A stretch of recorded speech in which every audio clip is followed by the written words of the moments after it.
I'm thinking a lot about the inner child and inner adult, specifically in terms of our relationship with the divine. Now, there are many really powerful aspects of living life well that are relevant to the inner child and the inner adult and fully inhabiting them in health and balance. There's a lot to be said about it that we can explore together in class. Right now, I'm focusing specifically on how we relate to the divine and how inner child and inner adult comes into that. I will mention that there are many different ways to be in relationship with the divine. And just spending some time talking about the different ways to be in relationship with the divine is a magnificent conversation. And I will mention that one way of being in relationship to the divine is conceptually. And in a sense, we're doing that just by my speaking this. And hopefully we will also move beyond the conceptual. But I want to take a moment to honor the conceptual. It's actually really cool to have a mental or conceptual relationship with the divine, because how we structure the doorway matters. That we have a doorway conceptually, it matters, not least in that if there isn't in fact an eruption of genuine experience of the divine in our hearts, it won't blow our mind. Our mind will already be open with some sense of context for what it is that we're now experiencing. So I'm not really interested in creating dogma and saying, believe this is true. I am, however, interested in conversations about the divine that allow our minds to be more ready, more receptive, and less shocked and disrupted by actual experiences of the divine. Yeah. So when we first begin to connect with the divine, often it is through neediness. Often it is through the feeling inside of us of, I'm hurting, I'm in trouble, I need something to be different than it is right now.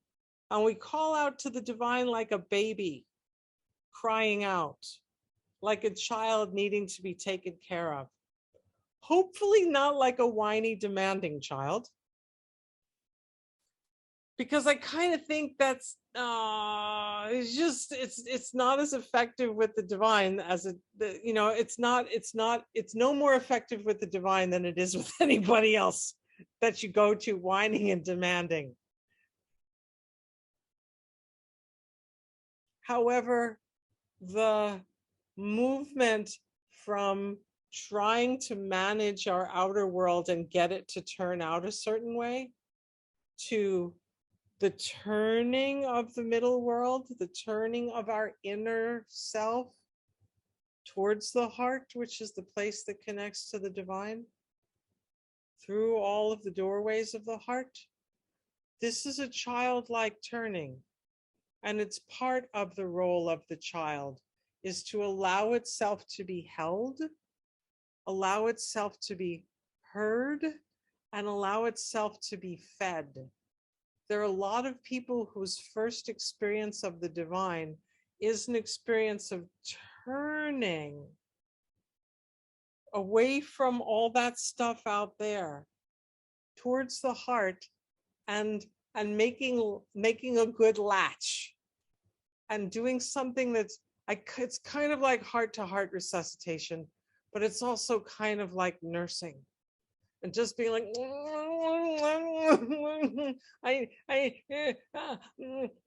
like being in a neediness and a hungriness and a necessity to be fed that is absolutely appropriate to the child part of us, to the part of us that is like an intersection of the spleen, kidney, and liver meridian.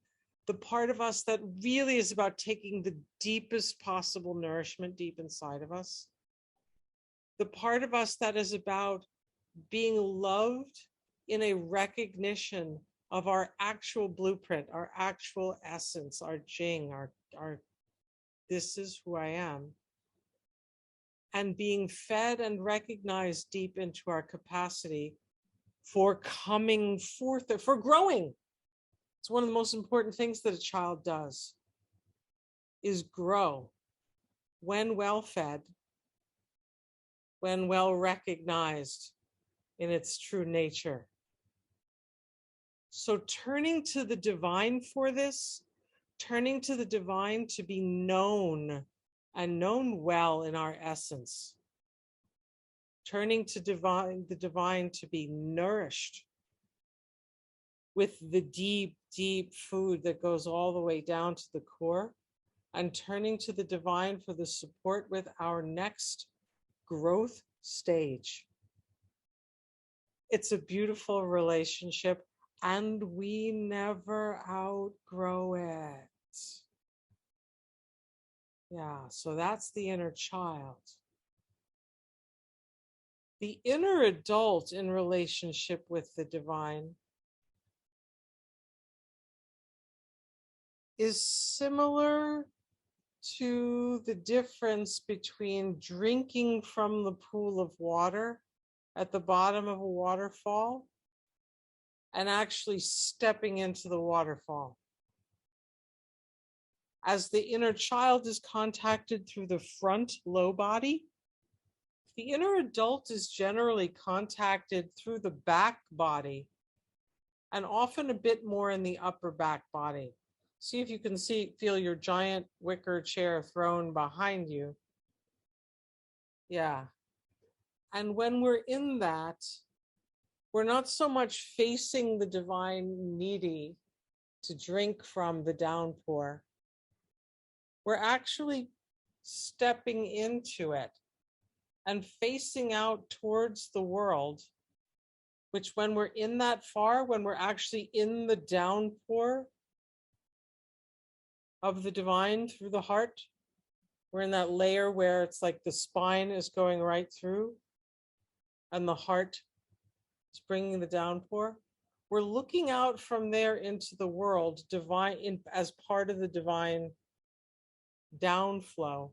And looking out into the world includes ourselves, what we call our inner world, but which is actually the middle world now that we're actually all the way in. We can look at ourselves and our troubles, our fears, our miseries, our frustrations from further in. From within that divine stream, I can say, oh, look, there's a lot of anxiety here. From that more deeply resourced place. This is what many Sufis speak about in terms of being the servant of Allah or the servant of the divine. We are actually being the vessel for the flow from which we can act in the world, which includes our middle world, our stuff, as divine agent. You can see how this is, and feel how this is very, very different than the needy child. One is not better than the other, and in fact, denial of the child often leads to incapacitation of the adult. And not stepping into the adult just because you're still a child also leads to an incapacitation as well. We are both. We have both. We are the agent of the divine flow and the needy recipient of the divine flow all the time. I say it's very valuable to have this vocabulary so that we can actively engage these aspects of ourselves and not forget them and bring them to our relationship to the divine, as well as so many other aspects of how good it is to know how to have a healthy child space, how to have a healthy adult space, and a healthy relationship between them with which to live.